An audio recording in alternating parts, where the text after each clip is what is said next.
Hello students and welcome back. Today we are going to study the remaining topics of language of chemistry.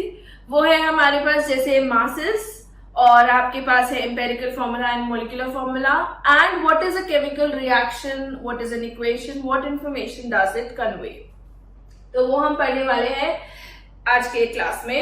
पहले हम start करेंगे atomic mass से. Atomic mass हमारे पास क्या होता है? Atomic mass is basically mass of one atom. किसी भी एलिमेंट के एक एटम का मास हमारे पास होता है, उसका एटॉमिक मास. एक एटम के अंदर हमें पता है क्या होता है, इलेक्ट्रॉन, प्रोटॉन एंड न्यूट्रॉन. अब इलेक्ट्रॉन का मास हमारे पास बहुत छोटा होता है with respect to the mass of a proton या फिर न्यूट्रॉन. तो जब भी हम किसी एटम का मास देखते हैं उसके अंदर मेजर कंट्रीब्यूशन प्रोटॉन और न्यूट्रॉन की वजह से ही होता है और बेसिकली उन्हीं के मास की वजह से हम उस एटम का मास बना देते हैं. बट जैसे हमें पता है कि प्रोटॉन और न्यूट्रॉन का मास बहुत कम होता है, जैसे एक प्रोटॉन का मास होता है हमारे पास 1.6 इंटू 10 की पावर -27 kgs. तो इसको स्केल पे कैलकुलेट करना या वे करना बहुत डिफिकल्ट हो जाता है, जिसकी वजह से हम इन्हीं टर्म्स को बार बारी हम नहीं लिखते हैं. तो हमने उनके लिए एक रेफरेंस यूनिट बना दी है. ये मैंने सिर्फ आपको हाइड्रोजन का एग्जांपल दिया जिसके अंदर सिर्फ एक प्रोटॉन होता है. अगर मैं और एलिमेंट्स के लिए बोलूं तो उनके अंदर प्रोटॉन और न्यूट्रॉन बढ़ते चले जाएंगे. तो अगर मैं उनका मास केजी में लिखने लग जाऊं तो बहुत ज्यादा कॉम्प्लेक्स मेरे पास कैलकुलेशंस हो जाएंगी. दैट इज वाई हम एटॉमिक मास यूनिट को एक रेफरेंस यूनिट से रिलेट कर देते हैं. इसका सिंबल होता है हमारे पास unit, that is 1 unit mass. और ये होता है हमारे पास 1/12 of mass of C12 atom. एक carbon 12 isotope. Carbon 12 is basically carbon का आइसोटोप. कार्बन 3 फॉर्म्स में 3 आइसोटोप में एग्जिस्ट करता है, जिसमें से ये वाला हमारे पास सबसे ज्यादा अबंडेंट होता है और इसके रिस्पेक्ट में हमने 1 यूनिट मास निकाला हुआ है. तो अगर मैं कहूं हाइड्रोजन का मास 1.008 यूनिट्स होता है टू बी एग्जैक्ट, तो इसका मतलब है it is 1.0008 times of 1/12 of mass of carbon 12. ये हमारे पास एक हाइड्रोजन का मास आ गया. जो 1 यूनिट आएगा आपके पास दैट इज अप्रोक्सीमेटली 1.67 इंटू 10 की पावर -27 kgs आ पाता है. तो जैसे हम यहाँ पे देख रहे हैं हाइड्रोजन का मास हमारे पास यदि अगर इतना है, ऑक्सीजन का मास हम कह रहे हैं 16 यूनिट, यानी कि it is 16 times of 1/12 of mass of carbon 12 atom. ये चीज हमने कैलकुलेशन को थोड़ा इजी करने के लिए ली है. अगर मैं यूनिट मास की टर्म्स में लूं तो मुझे हाइड्रोजन के लिए इतना इंटू इतना टर्म करना पड़ेगा, क्योंकि 1 यूनिट इज इक्वल टू इतना और इसके इतने यूनिट्स हैं. ऑक्सीजन के लिए मुझे 16 इंटू दिस नंबर करना पड़ेगा अगर मैं केजीज में निकालना चाहती हूं. तो ये बहुत छोटा है, हम इसे कैलकुलेट नहीं कर सकते, इसीलिए हमने इसके लिए ये एटॉमिक मास वाला टर्म यूज किया हुआ है, जिसमें हमने यूनिट मास यूनिट दे रखी है. बट अगर हम लैब में कैलकुलेट करते हैं तो लैब में कैलकुलेट करने के लिए हम इनका ले लेते हैं ग्राम एटॉमिक मास. क्योंकि हम लैब में बार बार एक एक एटम का मास नहीं ले सकते, तो हम ले लेते हैं gram atomic mass. Gram atomic mass इसी यूनिट मास की यूनिट को चेंज करके अगर आप ग्राम में ले ले तो वो उसका ग्राम एटॉमिक मास हो जाता है. हाइड्रोजन का ग्राम एटॉमिक मास जैसे 1.008 ग्राम, या फिर आप डायरेक्टली से राउंड ऑफ करके सिमिलर टू 1 कर दीजिए तो 1 ग्राम हो गया. तो लैब में अगर मुझे हाइड्रोजन लेनी है तो मैं 1 ग्राम फिर भी कैलकुलेट कर सकती हूँ या वे कर सकती हूँ. इतना मास हम वैसे भी वे नहीं कर सकते. तो एक एटम का मास हम यूनिट्स में लेते हैं और हमारे पास अगर मैं 1 ग्राम कह रही हूँ इसका मतलब एक एटम ऑफ हाइड्रोजन नहीं है, ये इसका ग्राम एटॉमिक मास है. इसके अंदर बहुत सारे नंबर ऑफ हाइड्रोजन एटम्स होते हैं, that is to be discussed in further chapters. तो इसका ये आपके पास ग्राम एटॉमिक मास हो गया. तो ऑक्सीजन का एक एटम का मास 16 यूनिट होगा, बट एक एटम का नहीं है, उसका ग्राम एटॉमिक मास कितना होता है 16 ग्राम. तो 16 ग्राम हम फिर भी कैलकुलेट कर सकते हैं, वे कर सकते हैं. इतना हमारे पास वे करना बहुत डिफिकल्ट हो जाता है. This is about the atomic mass. अब इसी चीज से हम क्या निकाल सकते हैं, किसी भी कंपाउंड का या मॉलिक्यूल का मॉलिक्यूलर मास। अगर आपको निकालना है मॉलिक्यूलर मास तो आप ऐड कर दीजिए। जैसे मान लीजिए मेरे पास H2 है, H2 का मतलब है एक मॉलिक्यूल हाइड्रोजन का जिसके अंदर 2 हाइड्रोजन के एटम है। तो एक एटम का मास कितना होगा 1, कितने एटम है 2, तो इसका मास हो जाएगा 2 यूनिट्स। अगर मैं आपसे कहूं H2O, एक हाइड्रोजन का मास 1 होता है, कितने हाइड्रोजन है 2, तो 2 into 1 प्लस इसके अंदर एक ऑक्सीजन लगा हुआ है। अगर मैं देखूं H2O का मॉलिक्यूल तो इसके अंदर क्या है, एक हाइड्रोजन एक ऑक्सीजन। मास निकालूंगी तो तीनों का सम होना चाहिए, 2 का तो सेम है, तो 2 into 1 प्लस 16 कितना आ जाएगा 18 यूनिट। ये इसका मॉलिक्यूलर मास हो गया। ऐसे ही अगर मुझे H2SO4 का निकालना है, 2 हाइड्रोजन है इसके अंदर प्लस सल्फर कितने हैं, एक सल्फर का मास होता है 32 यूनिट्स। तो 32 प्लस ऑक्सीजन कितने हैं इसमें 4, तो एक ऑक्सीजन का मास कितना 16, तो 4 ऑक्सीजन का कितना 4 into 16 कितना आएगा 98 units.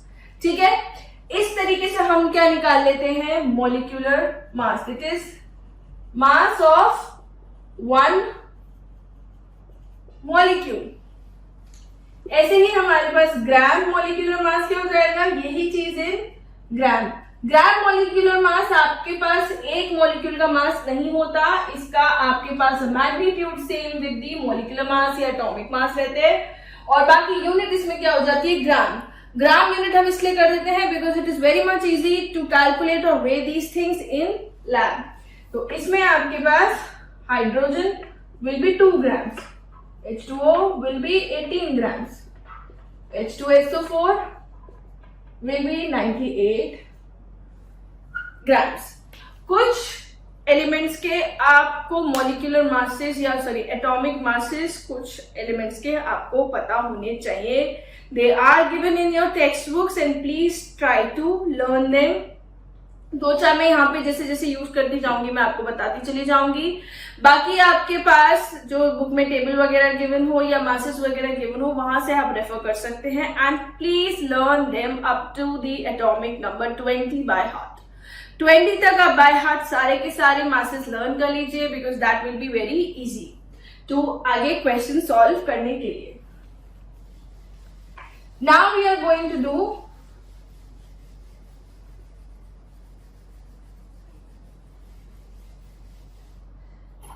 what is empirical formula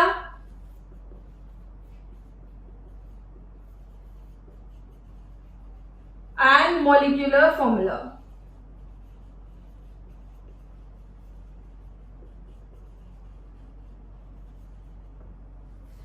empirical formula हमारे पास क्या होता है और मॉलिक्यूलर फॉर्मूला हमारे पास क्या होता है। एम्पेरिकल फॉर्मूला हमारे पास सिंपलेस्ट रेशो का फॉर्मूला होता है और मॉलिक्यूलर फॉर्मूला जैसे हमने केमिकल फॉर्मूला पढ़ा है वो ही होता है। जैसे मेरे पास मान लीजिए दे रखा है C6H12O6, इसका मतलब है ये मेरे पास किसका मॉलिक्यूल होता है, पहली बात तो ग्लूकोज का। ग्लूकोज के एक मॉलिक्यूल के अंदर मेरे पास 6 कार्बन है, 12 हाइड्रोजन है और 6 क्या है ऑक्सीजन है। ठीक है, तो दिस इज टेलिंग मी कि ग्लूकोज के एक मॉलिक्यूल में मेरे पास ये चीजें होती हैं, 3 मेरे पास एटम्स हैं, उनके इतने एग्जैक्ट नंबर ऑफ एटम्स हैं। तो molecular formula tells you the exact number of atoms in one molecule of a substance, but empirical formula जो होता है वो इनका सिंपलेस्ट रेशो होता है।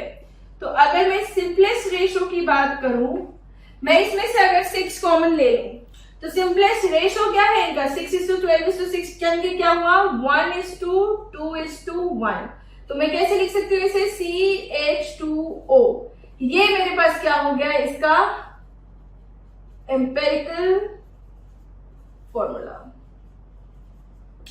ठीक है, तो empirical formula tells you the simplest ratio of the atoms present of the elements present in a molecule and molecular formula tells you the exact number of atoms of every element present in the molecule। अब इन दोनों में अगर हम relationship देखें तो क्या होगा, empirical formula के अंदर अगर हम किसी n नंबर की मल्टीप्लाई कर दें तो वो हमारे पास क्या आ जाएगा, मॉलिक्यूलर फॉर्मूला। तो जैसे CH2O के अंदर अगर मैं 6 की मल्टीप्लाई कर दूं तो क्या आ जाएगा, C6H12O6। ठीक है। अगर ये n की वैल्यू आपके पास या तो 1 हो सकती है या फिर 1 से ज्यादा हो सकती है। अगर n की वैल्यू आपके पास 1 है, इस केस में n = 6 है। अगर n की वैल्यू 1 हो जाती है तो एम्पेरिकल फॉर्मूला और मॉलिक्यूलर फॉर्मूला क्या हो जाते हैं हमारे पास, सेम। जैसे फॉर एग्जाम्पल मान लीजिए अगर हम ले रहे हैं C3H8, ठीक है, इसमें से मैं कोई भी नंबर कॉमन नहीं निकाल सकती, मैं इसको सिंपलेस्ट रेशियो में नहीं तोड़ सकती। तो इसके लिए एम्पेरिकल फॉर्मूला = मॉलिक्यूलर फॉर्मूला हो जाता है हमारे पास। ठीक है, तो इसका एम्पेरिकल फॉर्मूला = इसका मॉलिक्यूलर फॉर्मूला है। So this is basically empirical formula क्या होता है और मॉलिक्यूलर फॉर्मूला क्या होता है। एम्पेरिकल फॉर्मूला मे और may not be same with the molecular formula. ठीक है, molecular formula tells you the exact number of atoms of element present. Empirical formula tells you the simplest ratio of the atoms of the elements present in one molecule. So this is empirical formula and molecular formula. Now coming on to the definition के हिसाब से आपके पास now coming on to the empirical formula mass and molecular formula mass. Empirical formula मास हमारे पास वही हो जाएगा जो कि comes from the empirical formula है, और मॉलिक्यूलर फॉर्मूला मास हमारे पास क्या होगा, जो कि comes from the molecular formula है। ठीक है, जैसे हम इसके लिए निकालेंगे तो 6 कार्बन का कितना होता है मास, 12। तो अगर मैं मॉलिक्यूलर फॉर्मूला मास निकाल रही हूँ ग्लूकोज का, तो 6 × 12 + 12 × 1 क्योंकि हाइड्रोजन का 1 होता है, प्लस 6 × 16 क्योंकि ऑक्सीजन का कितना है, 16। बट मैं इसका एम्पेरिकल फॉर्मूला मास निकालूंगी अगर, तो मेरे पास कार्बन कितना है, एक तो 12 × 1 प्लस हाइड्रोजन कितने हैं, 2 प्लस ऑक्सीजन कितने हैं, 1। ठीक है, so this is how you calculate the empirical formula mass and the molecular formula mass.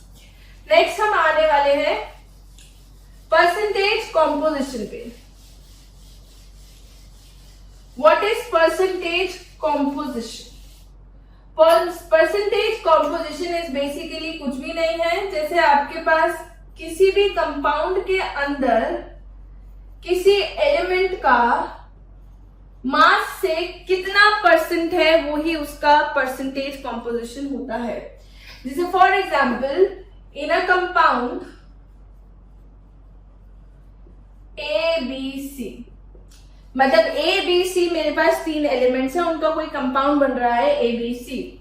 तो परसेंटेज ऑफ A एलिमेंट कितना होगा, mass of A in ABC divided by mass of ABC into 100। यानी कि A का कितना मास है पूरे compound के अंदर, उसका परसेंटेज आपको निकालना है, एज सिंपल एज दैट। तो अगर मुझे परसेंटेज ऑफ B निकालना है, वो क्या हो जाएगा, mass of B in ABC by mass of ABC into 100। ठीक है, अब इस पे एग्जाम्पल हम देख रहे हैं। जैसे मान लीजिए आपको परसेंटेज ऑफ हाइड्रोजन निकालना है इन H2O। ठीक है, हाइड्रोजन का परसेंटेज निकालना है H2O के अंदर, यानी कि percentage of H = mass of H in H2O divided by mass of H2O into 100। ठीक है, mass of hydrogen in H2O कितना है, 2, बिकॉज H2O के अंदर कितना हाइड्रोजन है, 2 एटम, एक एटम का मास कितना होता है, 1। तो percentage of H = 2 divided by H2O itself का मास हम निकाल चुके हैं, नहीं याद है आपको, मैं बता देती हूँ। H2O का मास होता है हमारे पास 18 × 100। यही हमारे पास क्या आ जाएगा, परसेंटेज ऑफ हाइड्रोजन। ठीक है, अगर आपको जैसे निकालना है percentage of hydrogen, percentage of oxygen, percentage of sulphur in H2SO4 जो हमने अभी किया था। तो H2SO4 में परसेंटेज ऑफ हाइड्रोजन कितना होगा, कितने हाइड्रोजन है, 2, एक हाइड्रोजन का मास कितना है, 1, तो that is 2 into 1 divided by total का मास, 2 into 1 प्लस 32 प्लस 16 into 4 पूरे का मॉलिक्यूलर मास। और मॉलिक्यूलर मास हमने इसका निकाला था, दैट वाज 98, तो आप डायरेक्टली भी पुट कर सकते हैं अगर आपको याद है तो, into 100। परसेंटेज ऑक्सीजन निकालना है, ऑक्सीजन के कितने एटम है इसके अंदर, 4, तो 4 into 16 डिवाइडेड बाय 98 into 100। अगर मुझे परसेंटेज ऑफ सल्फर निकालना है, सल्फर कितना है इसके अंदर, एक एटम, तो 32 ही रखना है डिवाइडेड बाय 98 into 100। ठीक है, जैसे आप मार्क्स का परसेंटेज निकालते हैं स्कूल के अंदर कि आपके फलाना सब्जेक्ट के अंदर इतने मार्क्स आए और टोटल मार्क्स इतने थे, वैसे ही कि इनका इसमें इतना परसेंटेज है और टोटल का परसेंटेज, टोटल का मास आपके पास कितना है, इनका इतना मास है इसके अंदर, टोटल का मास कितना है उसको डिवाइड करना है। ठीक है, अगर आपके पास कोई हाइड्रेटेड सॉल्ट है, हाइड्रेटेड सॉल्ट होता है जिसके आगे H2O लगा हो, जैसे मान लीजिए आपको गिवन है CuSO4.5H2O। अगर हाइड्रेटेड चीज होती है, इसका मतलब ये जो डॉट के आगे H2O है, इतने number of molecules of H2O are covering that number of molecules of the salt. तो इतने आपको ऐड करने हैं, ये मल्टीप्लाई का साइन नहीं होता, this is water of crystallisation. ये हमारे पास होता है वाटर ऑफ क्रिस्टलाइजेशन। ये बहुत सारे सॉल्ट्स में आपको नजर आएगा, जैसे मान लीजिए आपके पास है Na2CO3.10H2O, ठीक है, या फिर आपके पास है MgSO4.2H2O। सपोज आपके पास ऐसे कुछ भी गिवन है, तो इनमें आपको क्या करना है, मास निकालने के लिए what you need to do is कि आपको H2O का मास ऐड करना है उनके अंदर, you don't need to multiply it. Copper का मास होता है 63.5, तो अगर मुझे पूरे का मास निकालना है इसका, तो मॉलिक्यूलर मास में कैसे निकालूंगी, 63.5, क्योंकि एक ही एटम है, प्लस सल्फर के कितने, एक एटम, तो 32, प्लस ऑक्सीजन कितने हैं, 4, और एक ऑक्सीजन कितना होता है 16, तो 64, प्लस H2O इटसेल्फ पूरे का मास होता है 18, तो कितने H2O मॉलिक्यूल्स है, 5, तो हम वो ऐड कर देंगे। इसे आप ऐसे माने कि ये CuSO4 है और इसके आसपास में 5 वाटर मॉलिक्यूल्स है, तो सबका सम निकालेंगे तो हम ऐड करेंगे, मल्टीप्लाई नहीं करेंगे। मल्टीप्लाई का मतलब आपके पास उतना टाइम्स हो गया उसका, तो दैट विल बी 5 into 18। इस तरीके से आपके पास इस पूरे का मास आ जाएगा।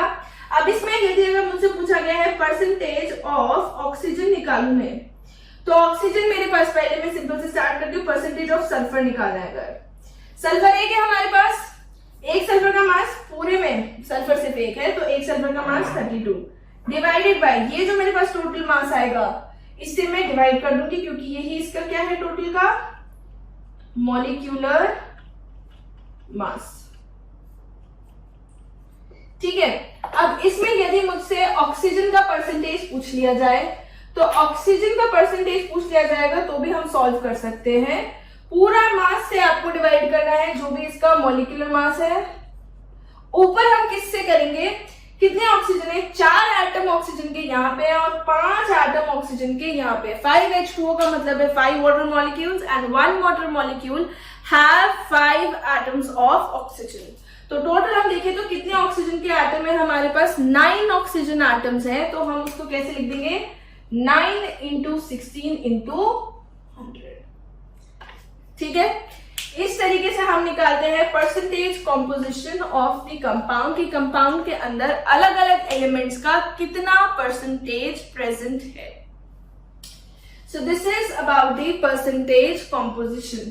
Next we are going to do chemical reactions और केमिकल इक्वेशन क्या होते हैं।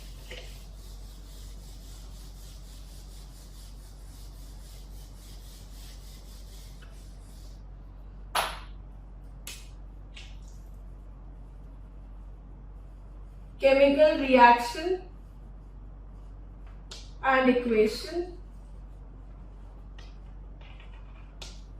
केमिकल रिएक्शन हमारे पास होता है जब भी आपके पास कोई दो चीजें आपस में रिएक्ट कर जाएं and they make some product by chemical change. तो केमिकल रिएक्शन होता है हमारे पास by chemical change. Chemical changes कि आपके पास नया जो प्रोडक्ट निकल रहा है उसके प्रॉपर्टी एग्जिस्टिंग जो सब्सटेंस था उससे डिफरेंट हो, कोई एक नई चीज बन रही हो, तो there is formation of new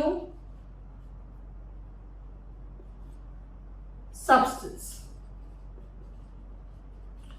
इसमें आपके पास केमिकल कंपोजिशन चेंज हो जाता है।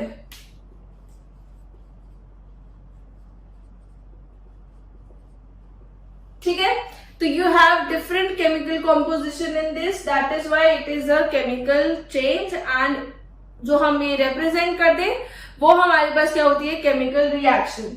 उसके अंदर आपके पास LHS में एक रिएक्टेंट होता है और RHS में प्रोडक्ट लिखे जाते हैं। हमेशा ऐसे ही किससे क्या बना रहे हैं, तो रिएक्टेंट जो हम ले रहे हैं इनिशियल चीज और प्रोडक्ट जो हमें finally after the changing the procedure the chemical change जो हमको मिल रहा है वो प्रोडक्ट साइड पे हम लिखते हैं। जैसे फॉर एग्जांपल अगर मान लीजिए मैं आपको दूं कि मेरे पास कैल्शियम कार्बोनेट है, ये टूट रहा है CO2 में और CaO में। ठीक है, तो इसमें मेरे पास कैल्शियम कार्बोनेट कन्वर्ट हो रहा है, केमिकल चेंज से टूट रहा है और इसमें मैंने हीट सप्लाई करी है। जब हम हीट सप्लाई करते हैं तो उसके लिए हम यहाँ पे एक डेल्टा का साइन लगा देते हैं। ये आपके पास दे रहा है CO2 and it is giving CaO। Chemical reaction के अंदर आप और चीजें क्या लिख सकते हैं कि इसका आप स्टेट लिख देते कि ये हमारे पास सॉलिड स्टेट में था, इसमें हमने हीट सप्लाई करी, CO2 गैस फॉर्म में मिलेगा आपको और कैल्शियम ऑक्साइड आपको सॉलिड फॉर्म में मिल जाएगा। ठीक है, आप इसके अलावा क्या चीजें दे सकते हैं, जैसे मान लीजिए हमारे पास BaCl2 है, वो एक्वस में है। एक्वस का मतलब होता है वाटर सोल्यूशन। किसी भी चीज का आपने वाटर में सोल्यूशन लिया है तो वो एक्वस फॉर्म में होगा। प्लस आपके पास अगर हम कर रहे हैं Na2SO4, ये भी एक्वस में है, दोनों रिएक्ट करके इन्होंने बनाया BaSO4। दोनों क्योंकि वाटर सॉल्यूशंस थे, दोनों एक्वस सॉल्यूशंस थे, आपने मिक्स किया, मिक्स करने पे हमारे पास एक सॉलिड का फॉर्मेशन होगा विच इज BaSO4। तो इसे हम कहते हैं ये प्रेसिपिटेट बना लेता है, तो इसके लिए आप डाउनवर्ड्स का एरो भी लगा सकते हैं। गैस निकले तो आप अपवर्ड्स का एरो लगा सकते हैं, तो हम इसमें साइड में सॉलिड लिख देते हैं। वैसे अगर आपने डाउनवर्ड एरो लगाया तो it is not required. Plus NaCl, ये भी एक्वस फॉर्म में। ठीक है, तो ये हमारे पास केमिकल रिएक्शन हो गए। केमिकल रिएक्शन हमको क्या क्या चीजें बताती है, केमिकल रिएक्शन आपको ये बताती है कि आपके पास कौन से एटम्स कंबाइन कर रहे हैं, कौन से कंपाउंड्स चेंज कर रहे हैं, क्या आपको रिएक्टेंट में मिल रहा है, क्या आपको प्रोडक्ट में मिल रहा है। तो this is basically your skeletal equation. Chemical reactions को हम क्या करते हैं, बैलेंस करते हैं। Why is that balancing required?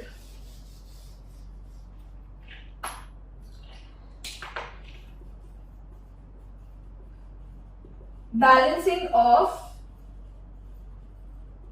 chemical equations. ये हमारे पास क्या है, केमिकल इक्वेशन। ठीक है, ये सब क्या है, केमिकल इक्वेशंस। अब हम क्या करेंगे, इनको बैलेंस करना सीखेंगे। जैसे मान लीजिए मैंने आपको रिएक्शन दिया है H2 plus O2 gives H2O। ये एक केमिकल रिएक्शन हो रहा है। रिएक्शन हो रहा है कि हाइड्रोजन ऑक्सीजन के साथ कंबाइन कर रहा है and it is making water. ठीक है, ये मेरे पास जो इक्वेशन है it is called skeletal equation.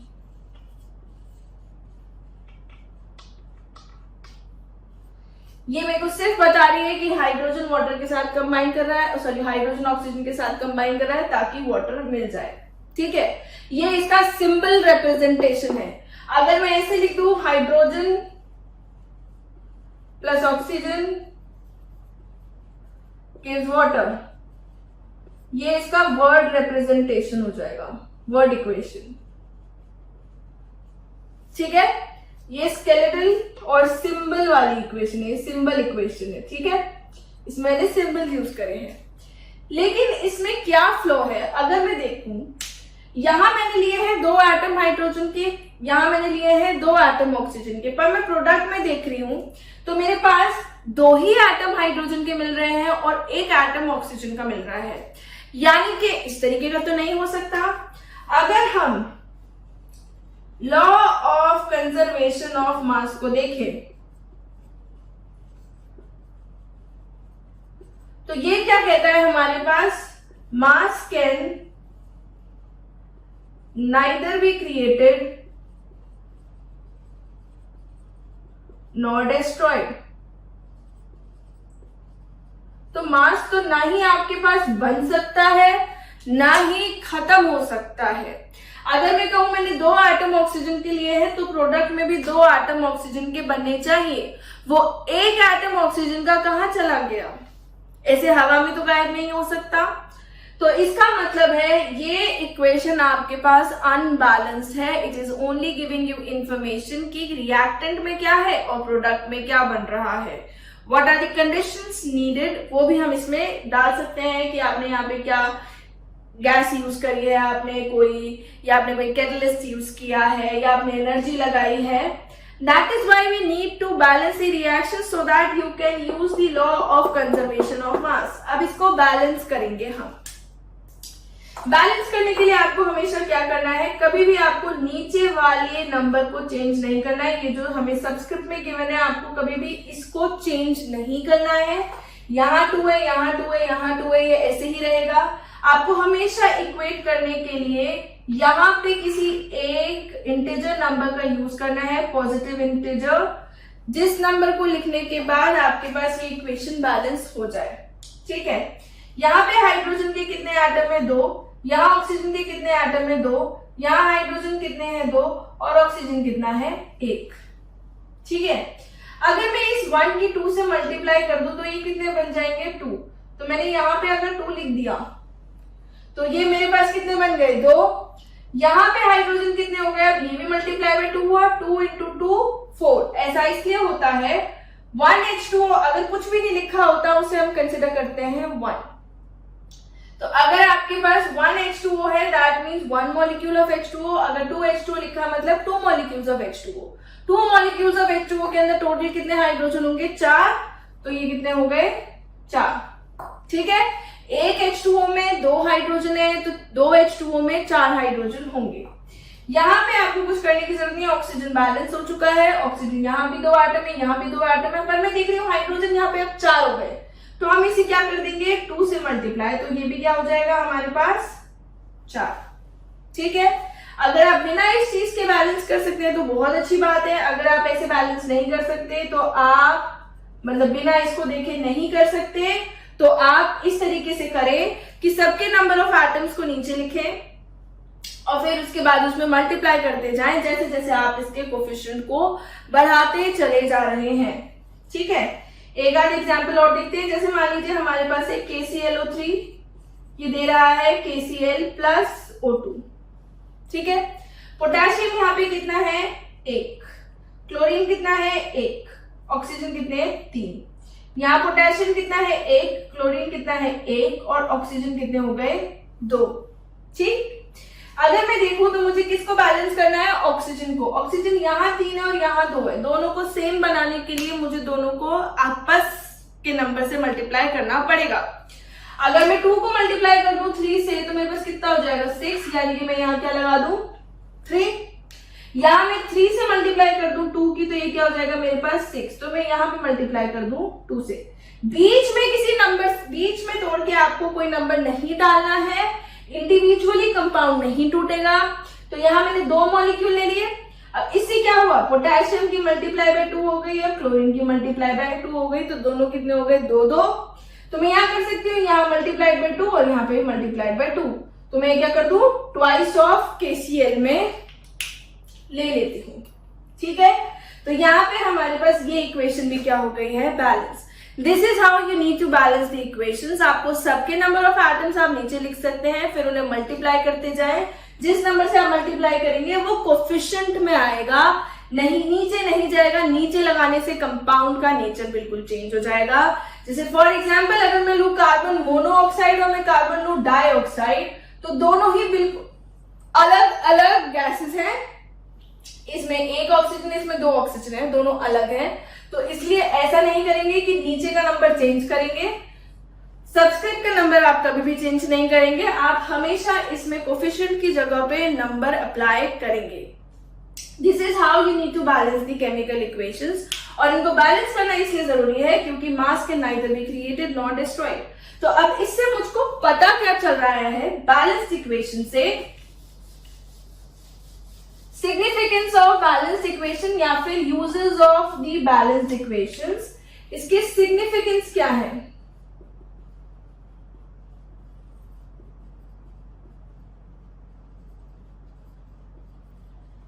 कि ये आपको पहली बात तो ये बता रही है कि व्हाट कंपाउंड्स आर रिएक्टिंग या what reactants are used and what is the product form. ठीक है, तो it gives you information about the reactant कि आपने क्या रिएक्टेंट लिया है और क्या प्रोडक्ट लिया है।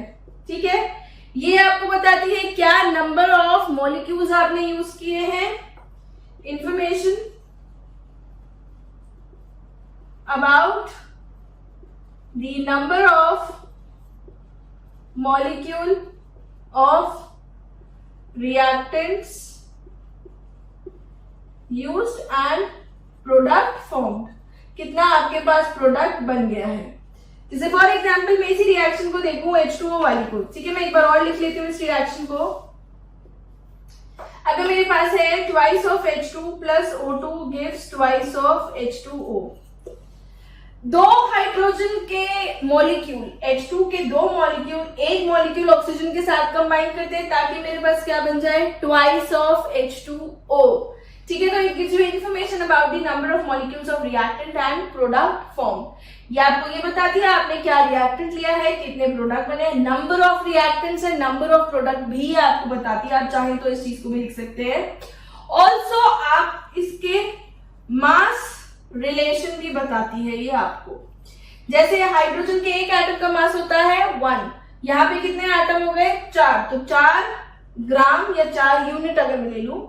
ऑक्सीजन कितना है मेरे पास 32 ग्राम, तो ये कितना बनेगा, एक H2O का मास होता है 18 और 2 इंटू H2 18 कितना हो गया 36 ग्राम। अब मैं इसको कैसे लिख सकती हूँ, 4 gram of hydrogen combines with 32 gram of oxygen to give 36 gram of H2O यानी कि वाटर। अब अगर मैं आपसे कह दूं यदि मुझे 3 ग्राम हाइड्रोजन यूज कर रही हूं तो भी आप निकाल सकते हैं। ठीक है, तो the balanced equation gives you the relation of the masses कि किस तरीके से ये मासेस में रिलेट करते हैं, कितना किस चीज का मास लेना है, कितना किस चीज का मास लेना है। ये आपके पास नंबर ऑफ मॉलिक्यूल्स का इंफॉर्मेशन देते हैं, कितने मॉलिक्यूल किसी चीज के साथ कितना कंबाइन कर रहे हैं। अगर आपके पास कोई कंप्लीट रिएक्शन हो रही है तो उसमें mass of the reactant will be equal to the mass of the product, क्योंकि लॉ ऑफ कंजर्वेशन है। जितना अगर मान लीजिए मैं 10 ग्राम कोई रिएक्टेंट लेके चल रही हूँ, वो पूरा रिएक्ट कर रहा है तो प्रोडक्ट भी 10 ग्राम मिलना चाहिए। 11 ग्राम नहीं मिल सकता, ना 9 ग्राम मिल सकता, क्योंकि मास हमारे पास ना तो क्रिएट होता है ना ही डिस्ट्रॉय होता है। अगर मैंने रिएक्टेंट में 36 ग्राम लिया है, 4 ग्राम इसका 32 ग्राम इसका, तो प्रोडक्ट में भी मेरे पास क्या बनेगा 36 ग्राम ही बनेगा। ठीक है, this is about the chemical reactions and equations. Chemical reaction और इक्वेशन के हमारे पास कुछ लिमिटेशंस भी होते हैं। लिमिटेशन इन द सेंस कि क्या चीजें ये एक्सप्लेन नहीं कर पाती। The main thing they can not explain is the rate of the reaction, कि रिएक्शन किस स्पीड से बढ़ रही है। क्या ये रिएक्शन फटाफट हो जाएगी, मुझे पता है ये वाली रिएक्शन बहुत फटाफट हो जाती है, पर इस इक्वेशन से मुझको पता चल रहा है नहीं। ये तो हम जनरली जानते हैं कि हाइड्रोजन ऑक्सीजन के साथ बहुत इजीली कंबाइन कर सकती है, लेकिन काफी सारी रिएक्शन है जिन्हें हम सिर्फ रिएक्शन लिख करके ये नहीं बता सकते कि क्या वो रिएक्शन हमारे पास बहुत जल्दी हो जाएगी, बहुत फास्ट हो जाएगी, कितने टाइम में होगी ये हमको नहीं पता, उसमें एनर्जी निकलेगी या नहीं निकलेगी वो हमको इससे नहीं पता चलता है रिएक्शन देख करके। आपको इंक्लूड करना है तो आपको लिखना पड़ेगा, वो उसके लिए आपको पता होना चाहिए। वरना रिएक्शन के लिखे होने से आपको नहीं पता हो सकता सिंपली कि वो रिएक्शन एनर्जी ले रही है या वो एनर्जी दे रही है आपके पास, वो रिएक्शन रिवर्सिबल होगी या वो इरिवर्सिबल रिएक्शन होगी. Those things are also not known by this simple chemical equations. These things you need to know by yourself and then include in the equation. तो यहाँ पे हमारे पास इस चैप्टर का एंड हो चुका है. Please try to do the back exercise questions of the chapter 1 of your books. अपने आईसीएसई से रिलेटेड बुक्स से आप इस चैप्टर के पीछे दी हुई एक्सरसाइज को प्लीज करें. And whatever doubts you are facing you can ask your teacher about it, you can ask me also. तो this is the end of the chapter. Thank you.